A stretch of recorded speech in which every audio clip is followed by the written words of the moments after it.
நம்மள சுத்தி இருக்கிற காத்துல கூட அமானுஷ்யங்கள் கலந்துதாங்க இருக்கு. 13 அப்படிங்கிறது ஏன் பேய் நம்பரா இருக்கு? டைட்டானிக் கப்பல்ல ஒரு மம்மி டிராவல் பண்ணியிருக்கு. அதாவது எகிப்திய மம்மி.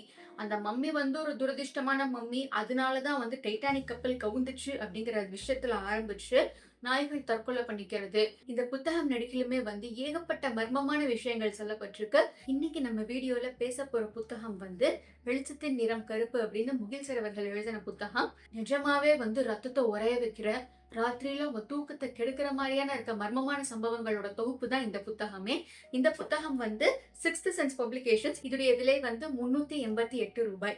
ஸோ இதுல முதல்ல நம்ம பார்க்க போற விஷயம் டைட்டானிக் கப்பல் கவுந்த கதை. இந்த கதையில சார் என்ன சொல்லியிருப்பாருன்னா, டைட்டானிக் கப்பலுக்குள்ள ஒரு எகிப்திய மம்மி பயணிச்சிருக்கு அப்படிங்கிற விஷயத்த நமக்கு முன்வைக்கிறாங்க. டைட்டானிக் கப்பல் இன்னைக்கு நைட்டு தான் டைட்டானிக் முக போகுது. அதோடைய மேல் தளத்துல ஒரு 7 பேர் உட்கார்ந்து குடிச்சுக்கிட்டு இருந்திருக்காங்க. அதுல ஸ்டீட் அப்படிங்கிற ஒருத்தரும் இருந்திருக்காரு. இந்த ஸ்டீட் அப்படிங்கிறவர் என்ன சொல்றாருன்னா, ஆமா, என்ன இவ்வளவு செலவு பண்ணிருக்காங்க, இவ்வளவு பாதுகாப்பு அம்சங்கள்லாம் இருக்கு அப்படின்னு இந்த கப்பல் கரை சேர்ந்துருமா அப்படின்னு சொல்லி பேசுறாரு. சுத்தி இருக்கிறவங்களுக்கு எல்லாம் அந்த ஏறின போதையே இறங்கிருச்சு. என்னது கரை சேர்ந்துருமாவா, என்னங்க பேசுறீங்க நீங்க அப்படின்ன உடனே, இந்த கப்பலோட அடித்தளத்துல என்ன இருக்கு தெரியுமா அப்படின்னு சொல்லிட்டு கப்பலோட அடித்தளத்துல இருக்கிற ஒரு மம்மியை பத்தின விஷயத்த அவர் சொல்ல ஆரம்பிக்கிறாரு. அந்த மம்மி ஒரு எகிப்திய மம்மி. அதோடைய பேர் ஏமன்ரா அப்படிங்கிறது. அது ஒரு இளவரசி. அந்த இளவரசி சின்ன வயசுல இறந்து போயிட அவங்களுடைய கல்லறை தான் அது. அதுதான் மம்மியா மாத்தி வச்சிருந்திருப்பாங்க. சரி, இந்த மம்மி எப்படி டைட்டானிக் கப்பலுக்குள்ள வந்தது அப்படின்னா, அந்த மம்மிய ப்ராப்பரா புதைச்சுதான் வச்சிருந்திருக்காங்க. 1890ல தான் இந்த ஏமன்ரா அப்படிங்கிற மம்மிய திருட்டுத்தனமா தோண்டி எடுத்திருக்காங்க. சரி, இப்படி தோண்டி எடுத்தவங்கல்ல ஒருத்தர் அடுத்த நாள் அந்த மம்மியை தன்னுடைய வீட்டுக்கு கூட்டிட்டு போயிருக்காரு. அதுக்கப்புறம் அவர் ஒரு பாலைவனத்தை நோக்கி நடக்க ஆரம்பிச்சவர் தான் திரும்பி வரவே இல்லை. சரி, இதை இன்னும் ஒரு 3 பேர் வேற வாங்க முயற்சி பண்ணிருக்காங்க. அவங்கள ஒருத்தர் உடல்நிலை சரியில்லாம இறந்து போயிருக்காரு. வாங்கணும்னு நினைச்ச ஒருத்தரோட கை துண்டா இருந்திருக்கு. இப்படி துரதிருஷ்டவசமான சம்பவங்கள் எல்லாமே நடந்திருக்கு. ஆனாலும் ஆரம்ப காலத்துல இதெல்லாம் ஒரு விஷயமா அப்படின்னு சொல்லிட்டு ஒரு வியாபாரி தன்னுடைய வீட்டுல இந்த மம்மியை அலங்கார பொருளா வாங்கணும்னு நினைச்சு எடுத்துட்டு போயிட்டாரு. அடுத்த நாளே அந்த மம்மியை கொண்டுட்டு போய் வைக்கிறப்பவே அந்த பச்சை ஆளுங்களே இறந்து போயிருந்திருக்காங்க. அவரும் உடல்நிலை சரியில்லாம அவர் குடும்பமே ரொம்ப கஷ்டமான நிலைமைக்கு போய் பணம் எல்லாம் திவாலாக்கி ரொம்ப கஷ்டப்பட்டுதான் இறந்து போயிருக்காரு. சரி, இது வீட்டுல இருந்தா தானே பிரச்சனை, பேசாட்டுல ஒரு மியூசியத்துல கொண்டு போய் வச்சிருவோம் அப்படின்னு சொல்லிட்டு அந்த மம்மி ஒரு மியூசியத்துல எடுத்துட்டு போய் வச்சிருக்காங்க. மியூசியத்துல எடுத்துட்டு போய் வச்ச வேலையாட்கள்ல ஒரு ஆள் தவறி விழுந்து இறந்துட்டாரு. இன்னொரு ஆளோட குழந்தை இறந்து போயிருக்கு. நைட் அந்த மியூசியத்தை காவல் காப்பாங்க இல்லைங்களா, அவங்க இந்த மம்மியில இருந்து வினோதமான சத்தம் எல்லாம் வருது. ஐயோ, நான் இங்க இருக்கவே மாட்டேன் அப்படின்னு சொல்லி நான் ராஜினாமா பண்ணிக்கிறேன் அப்படின்னு சொல்லிட்டு ஓடி வேற போயிடுறாங்க. ஐயோ, என்ன இது பெரிய பிரச்சனையா இருக்கே அப்படின்னு சொல்லி இந்த கட்டத்துக்குள்ள விஷயம் எல்லாருக்குமே தெரிய ஆரம்பிச்சிருச்சு. ஐயோ, ஒரு மம்மியை இறக்கியிருக்காங்க, அது எல்லாரையும் போட்டு சித்திரவதை பண்ணிக்கிருக்கு அப்படின்ட்டு. அடுத்தபடியா தான் இன்னொரு ஆராய்ச்சியாளர் நான் இதை வாங்கிக்கிறேன் அப்படின்னு சொல்லிட்டு வாங்கியிருந்திருக்காரு. அவருக்கும் இதே மாதிரி விஷயங்கள்லாம் நடந்திருக்கு. ஒரு வியாபாரி அவர் வீட்டுக்குள்ள கொண்டு போய் வச்சப்போ ஒரு பிரீஸ்ட் இந்த வீட்டுல ஒரு தீய சக்தி இருக்கு அப்படின்னு சொல்லிட்டு தான் இந்த மம்மியை வெளியே அனுப்புங்க, இது இந்த வீட்டுல இருக்கவே கூடாது அப்படின்லாம் சொல்லி ஒரு கட்டத்துக்கு அப்புறம் அது வெளியே வந்திருக்கு. சரி, நியூயார்க் போற ஒரு கப்பல்ல அதை ஏத்தி போட்டு விட்டுறோம் அப்படின்னு சொல்லிட்டு அதை போட்டு விட்ட கப்பல் தான் நம்மளுடைய டைட்டானிக். ஸோ அது அப்படியாக அந்த மம்மி அந்த கப்பலுக்குள்ள ஏறிடுச்சு. அவங்க கப்பலுடைய அடித்தளத்துக்கு போய் பார்க்க போறாங்க. கரெக்டா மணி 11:40 டைட்டானிக் முங்க ஆரம்பிக்குது. 12:50 டைட்டானிக் மொத்தமா கிட்டத்தட்ட முங்கிருச்சு. லைஃப் போட்ஸ் வருது, அவ்வளவு தூரம் சிக்னல்ஸ் எல்லாம் கொடுக்க ஆரம்பிக்கிறாங்க. பட் அதுக்கப்புறம் நடந்தது ஹிஸ்டரி. சரி, இது நமக்கு எப்படி தெரியும் அப்படின்னா, இந்த 7 பேர் உட்காந்து பேசிட்டு இருந்தாங்க இல்லைங்களா, பேசிட்டு இருந்தவங்கள கதை சொன்ன பத்திரிகையாளருமே அதுல மூழ்கி இறந்து போயிட்டாரு. ஒரே ஒருத்தர் தான் தப்பிச்சிருந்திருக்காரு. அவர் வெளியே சொன்ன விஷயங்கள் தான் இதெல்லாம். சரி, டைட்டானிக் ஏன் முங்கடிச்சிருச்சு, இதுக்கப்புறமா அதோடைய ஆத்மா சாந்தி அடையுமா அப்படின்னு நம்ம பார்த்தா அதுதான் கிடையாது. இன்னொரு கப்பலை அதை ஏற்றி வச்சிருந்திருக்காங்க. அந்த கப்பலும் முங்கி இருந்திருக்கு. ஸோ ஃபைனலா இன்னொரு ஆக்சிடென்ட்ல அது கடலுக்கு அடியில் அந்த மம்மி முங்கி அதுக்கப்புறம் யார் கைக்குமே கிடைக்கவே இல்லை. இப்படியாக அந்த மம்மி தன்னுடைய அமைதியை தானே தேடிக்கிச்சு அப்படின்னு சொல்லியிருக்காங்க. டைட்டானிக்ல இந்த மம்மி இருந்தது அப்படிங்கிறதுக்கு நிறைய வரலாற்று சான்றுகள்லாம் வேற சொல்லி இருந்திருக்காங்க. ஆமாங்க, இப்படிலாம் ஒரு விஷயம் இருக்குன்ட்டு. பட் இந்த மம்மினாலதான் டைட்டானிக்கும் அந்த கப்பலும் முங்குச்சு அப்படிங்கிறது ஒரு $1 மில்லியன் கொஸ்டின் தான் நமக்கு. ஏன்னா டைட்டானிக் பொறுத்த வரைக்கும் நிறைய டெக்னிக்கல் ஃபால்ஸ் இருந்திருக்கு, அளவுக்கு அதிகமான பேசஞ்சர்ஸை ஏற்றி இருந்திருக்காங்க, ஓவர் கான்பிடன்ஸ், இப்படி நிறைய விஷயங்கள் இருக்கு இல்லைங்களா. அடுத்ததான் நம்ம பார்க்க போற விஷயம் நாய்களுடைய தற்கொலை முனை அப்படின்னு சொல்லப்படுற பகுதி. இந்த பகுதி எங்க இருக்கு அப்படின்னா, ஸ்காட்லாண்ட்ல இருக்கிற ஓவர் டவுன் அப்படிங்கிற ஒரு எஸ்டேட்ல தான் இருக்கு. மனுஷங்க 1000 மனசு கஷ்டம் இருக்கு, ஒரு தப்பான முடிவு எடுக்கிறாங்க, சரி, நிறைய விஷயங்கள் இருக்கு. ஆனா நாய்களுக்கு அப்படி என்ன மனசு கஷ்டம்? அதுங்கெல்லாம் ஏன் வந்து தற்கொலை பண்ணிக்கணும்? இந்த ஓவர் டவுன் அப்படிங்கிற எஸ்டேட் மேல ஒரு பாலம் இருந்திருக்கு. அந்த பாலத்துல எந்த நாய் நடந்து போனாலும், அந்த நாய் வந்து ஒரு குறிப்பிட்ட இடம் வந்ததுக்கு அப்புறமா மேல இருந்து கீழ குதிச்சு தற்கொலை பண்ணியிருந்திருக்கு. இத வந்து எப்ப உறுதிப்படுத்தியிருக்காங்க அப்படின்னா, ஒருத்தவங்க வந்து நாய கூட்டிட்டு போனப்ப, சாதாரணமா அந்த இடம் வரைக்கும் ஒழுங்கா வந்துச்சு இந்த நாய். அந்த ஒரு குறிப்பிட்ட பகுதிய பார்த்த உடனே மேல இருந்து டபால்னு கீழ குதிச்சிருக்கு. பட் கீழ குதிச்சது துரதிர்ஷ்டவசமா வந்து ரொம்ப மோசமான காயங்களோட ஹாஸ்பிட்டல்ல போய் அட்மிட் ஆயிட்டு டாக்டர்ஸ் எல்லாம் வந்து, "இத வந்து கொல்றது தான் இதுக்கு நம்ம குடுக்குற அதிகபட்ச அமைதியா இருக்கும். அதாவது இத வந்து நம்ம காப்பாத்த வேண்டாம், விட்டுருவோம் நம்ம" அப்படின்னு சொல்லி வச்சிருந்திருக்காங்க. சரி, அந்த நாயும் வந்து அப்பதான் அது அமைதியா இறக்கவாவது முடியும். இல்லன்னா வந்து வாழ்நாள் நெடுக இது ரொம்ப கஷ்டம். ட்ரீட்டே பண்ண முடியாதுன்னு சொல்லியிருக்காங்க. ஃபைனலி அந்த நாய் வந்து இறந்து போனதுக்கு அப்புறம் அது பார்க்கறதுக்காக மற்றவங்கலாம் வந்து இருந்திருக்காங்க. அப்ப ஒருத்தர் தன்னுடைய கோல்டன் ரிட்ரீவரையும் கூட்டிட்டு வந்திருக்காரு. இந்த மாரி அந்த பாலத்து மேல போனப்ப தான் வந்து இவனும் குதிச்சான் அங்கருந்து அப்படின்னோனே, "என்னது பாலத்து மேல குதிச்சானா?" ஷாக் ஆகுது. இந்த இறந்து போன நாயோட ஓனருக்கு. "என்னங்க சொல்றீங்க?" அப்படின்னோனே, "ஆமா, உண்மதான். அதாவது அந்த நாய் வந்து ஒரு குறிப்பிட்ட இடம் வந்து தான் குதிச்சிருந்திருக்கு. இவங்க 2 பேரோட நாய்க்கு மட்டும் இது நடக்கலங்க. இந்த பாதையில வந்து தன்னுடைய ஓனர்ஸ், அதாவது ஓனர்ஸையும் தாண்டி நெறைய நாய்கள் இங்க வந்து குதிச்சு இறந்து போயிருந்திருக்கு. சரி, இப்ப குதிச்சு வந்து சாதாரண காயங்களோட தப்பிச்ச சில நாய்கள், அடுத்த ஒரு 2, 3 நாள்லயே தனக்கு தானே இந்த பாலத்த தேடி வந்து மறுமுறை தற்கொலைக்கு முயற்சி பண்ணி செத்தும் போயிருந்திருக்கு. அது என்னங்க அப்படி ஒரு மர்மமான இடம், நாய்கள மட்டும் காவு வாங்குது. இனிஷியல் என்ன நெனச்சிருக்காங்கன்னா, இப்ப நாய்கள்லாம் வந்து அதுடைய ஓனர்ஸ் அல்லது பேரண்ட்ஸ் அப்படின்னும் சொல்லுவாங்க இந்த காலத்துல.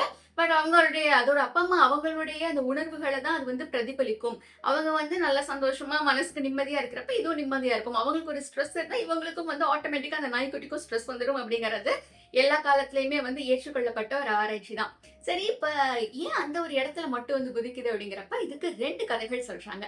முதல் கதை என்ன அப்படின்னா, முன்னாடி காலகட்டத்துல வந்து ஒருத்தருக்கு ஒரு குழந்தை பொறந்ததாகவும், அந்த குழந்தை வந்து சாத்தானோட குழந்தை.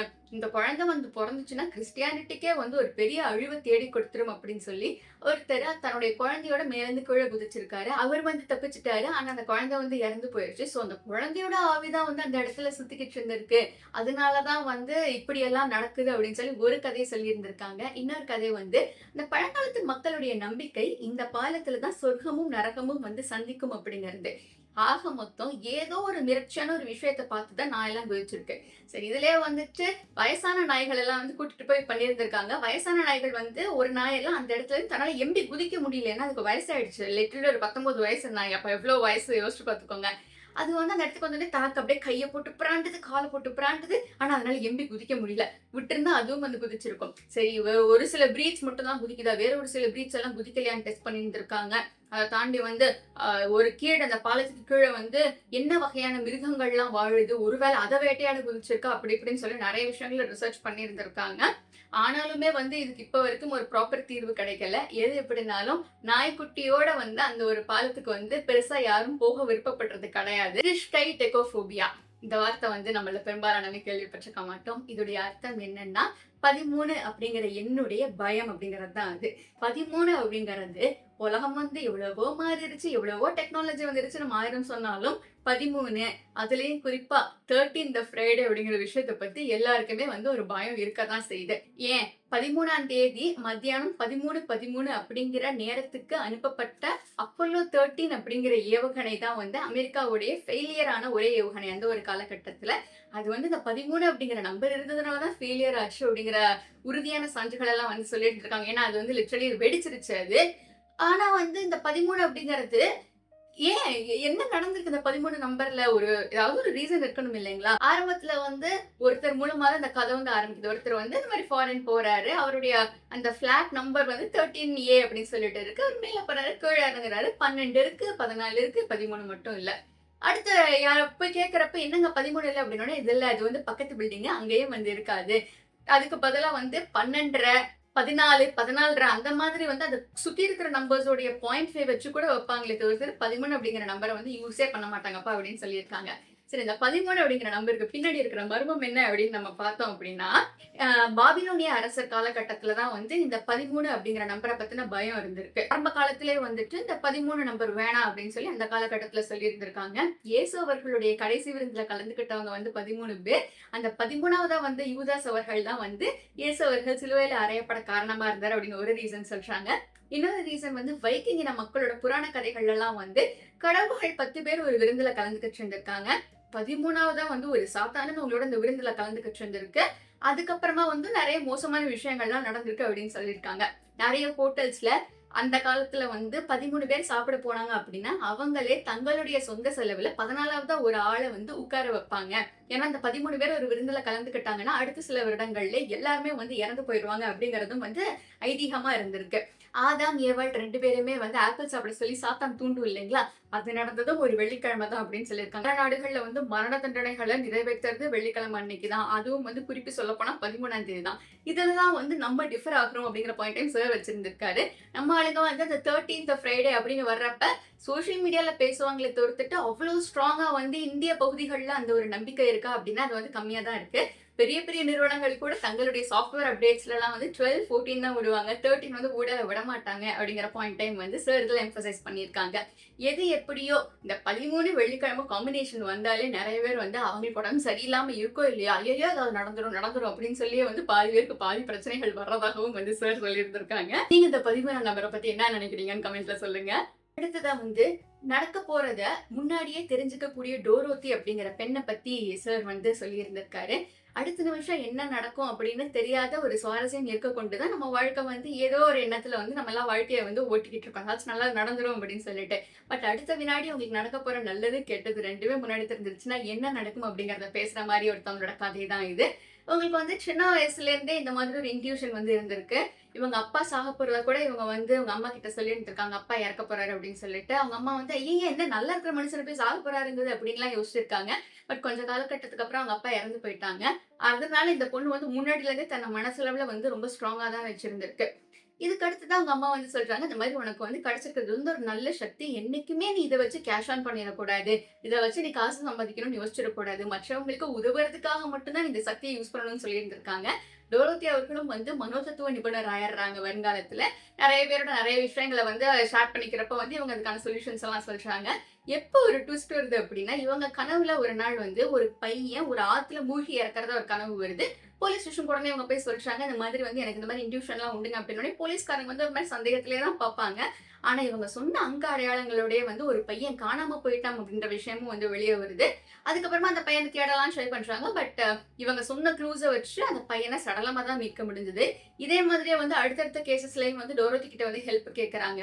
கிரிமினல்ஸ் எல்லாம் வந்து பிடிக்கிறதுக்காக இவங்க யூஸ் பண்றாங்க. இன்ஃபேக்ட் ஒரு சீரியல் கில்லர் எல்லாம் வந்து இவங்க ஹெல்ப் வச்சுதான் பிடிக்கிறாங்க. அவ வந்து நிறைய பெண்களை வந்து கொலை பண்ணிக்கிட்டே இருந்திருக்காரு அந்த சீரியல் கில்லர். என்ன ட்ரை பண்ணாலும் மாட்ட மாட்டானே இவன் அப்படின்னு யோசிச்சப்ப இல்லங்க அதெல்லாம் நிச்சயமா மாட்டுவார் அப்படின்னு சொல்லிட்டு ஒரு பார்க்கிங் டிக்கெட்டை வச்சுதான் அவர் மாட்டுவார் அப்படின்னு சொல்லி இருந்திருக்காங்க. அவ்வளவு கொலை பண்ணவே ஒரு சிம்பிள் பார்க்கிங் டிக்கெட்டை வச்சு மாட்டுவானா அப்படின்னு அதே மாதிரிதான் மாட்டி இருந்திருப்பாரு இவரும். அதுக்கு ஒரு கட்டத்துல வந்துட்டு இவங்க வந்து சும்மா அடிச்சு விடுறாங்க. மனசுக்கு தோன்றதோ எல்லாத்தையும் வந்து சேர்த்து போட்டு சொல்றாங்க. போலீஸ்காரங்க ஹெல்ப் பண்ணதுக்கு அப்புறமா வந்து பதில கண்டுபிடிச்சிடுறாங்க. இவங்க வந்து உண்மையெல்லாம் கிடையாது அப்படின்னு சொல்றாங்க. இன்னொரு சாரார் வந்து இல்ல இவங்க சொன்னதுனாலதான் போலீஸ்காரங்களால கண்டுபிடிக்கவே முடிஞ்சிச்சு அப்படின்னு சொல்றாங்க. இவங்களுக்கே வந்து இவங்களுடைய மரண தேதியும் வந்து தெரியுது. இன்னைக்கு நான் இறக்க போறேன் அப்படின்னு சொல்லிடுறாங்க. அன்னைக்கு வந்து அவங்க வந்து நெஞ்சு வலிச்சு இறந்து போயிடுறாங்க. எல்லாருக்கும் என்ன நடக்கும் அப்படின்னு தெரியறது வந்து அவ்வளவு நல்ல விஷயம் கிடையாதுல்ல. அதை வந்து எவ்வளவு பெரிய பேர்டனா இருக்கும். அது அந்த பேர்டனை வந்து அவங்க எப்படி ஹேண்டில் பண்ணுவாங்க அந்த மாதிரி விஷயங்களை பேசுறதுக்காக தான் இது. அண்ட் இதே மாதிரியே வந்து நான் தமிழ்ல பேய் கதைகளை பத்தி பேசுற ஒரு புத்தகத்தை பத்தியும் தமிழ அதாவது உலகத்தோடைய மிகப்பெரிய ஸ்கேம்ஸ் எல்லாம் பேசுற ஒரு புத்தகத்தை பத்தியும் நான் வந்து பேசியிருந்திருக்கேன். லிங்க்ஸ் எல்லாம் வந்து ஃபர்ஸ்ட் கமெண்ட்ல கொடுத்துறேன். சோ இதுதான் வந்து இந்த வீடியோ நடிகளுமே நான் சொன்ன உலகத்துடைய இன்னும் அவிழ்க்கப்படாத முடிச்சுக்கள் மர்மங்கள் பத்தின கதைகள். இந்த வீடியோ வந்து உங்களுக்கு எப்படி பிடிச்சிருச்சுன்னு கமெண்ட்ல சொல்லுங்க. அண்ட் இந்த மாதிரி வந்து உங்களுக்கு வேற என்ன கான்டென்ட்ஸ் பார்க்கணும்னு நினைக்கிறீங்க அப்படின்னு சொல்லுங்க. And you can follow me on Instagram also. And thanks for choosing to watch my video.